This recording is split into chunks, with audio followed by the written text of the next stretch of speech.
Hey guys, reading time. So, what we are going to talk about are things that are probably going to resonate when it comes to this reading. The collective that I'm speaking to about, like, whatever,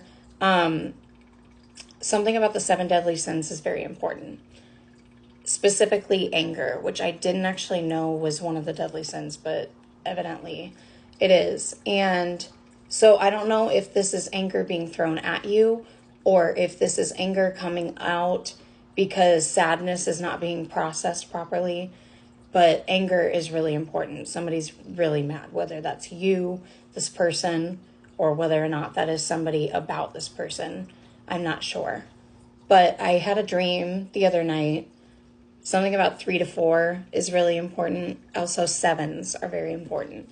So I had a dream the other night, and what happened was there were these houses on a hill, and they were like aligned perfectly in a row. There were 7 of them. And there were tornadoes behind each of them that destroyed each house.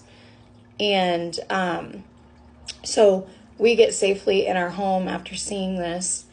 And I noticed that the baseboards are like bowing in and they're being destroyed. And I look outside and there's literal lava.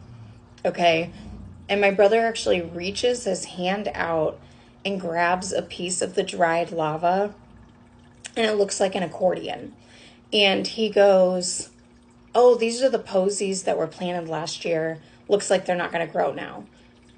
So something that may have been planted last year, you're learning is not going to grow anymore. I'm not sure.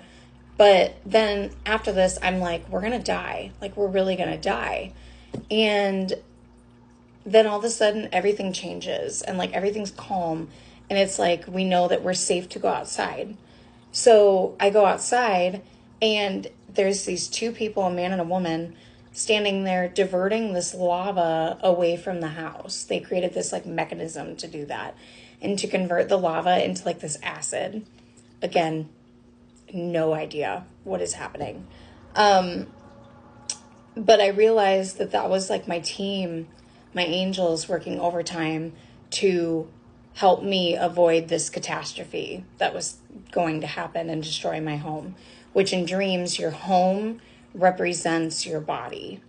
So there may be some significance to that. Also, my daughter had a dream about someone drowning last night and not breathing. So something about that may be relevant.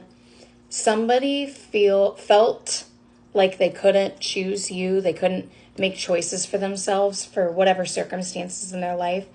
But they have finally come to a season, is what I just heard, where they are able to and they choose you.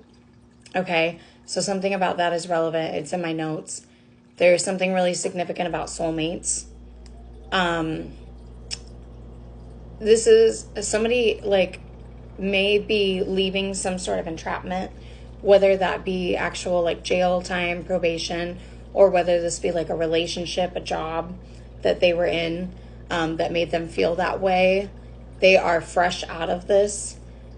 The other thing, the song that we're going to play that's really important is Be Careful What You Wish For by Luke Combs. I feel like somebody may have thought like grass was greener sort of situation. And they're learning that it wasn't. The things that they wished for aren't the real life things that they wanted. So part of this is you're having to, or this person is having to retrain their brain because they spent so much time daydreaming about this thing or this person and excusing things for this person and just constantly making this person out to be the potential of what was in their mind. They were living in a fantasy, okay? And so part of the reason that their heart and their brain are fighting right now is because they trained their brain to think highly of this person, to think better or of this thing, okay?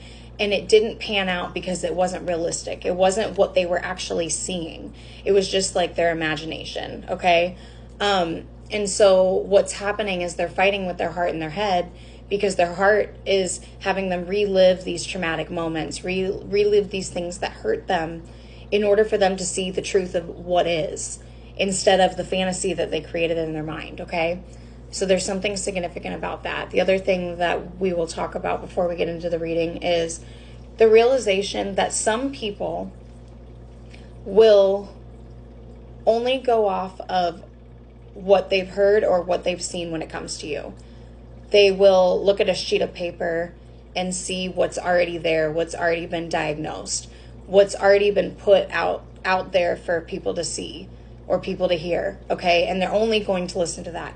They are not going to commit themselves to learning a new version of you. So there's something about the realization of that for this collective.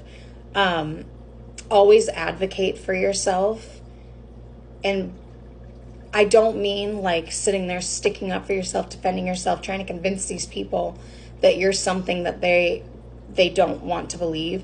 I mean, advocate for yourself in the way of, if somebody doesn't want to learn you or learn new ways about you, then you need to remove yourself, because part of this collective, their team is, it's in the most loving way possible. But it's like they're sitting there like, how dare you allow somebody to show you, or this thing to show you over and over, that it doesn't want you, that you don't belong there. How dare you pour yourself into something that wasn't giving you a drop back, and it's not like, how dare you? It's like, how do you not see all that you are? How could you allow somebody to too much or too little you, so there's something about that. So we'll go ahead and go to the next part for the reading of the cards.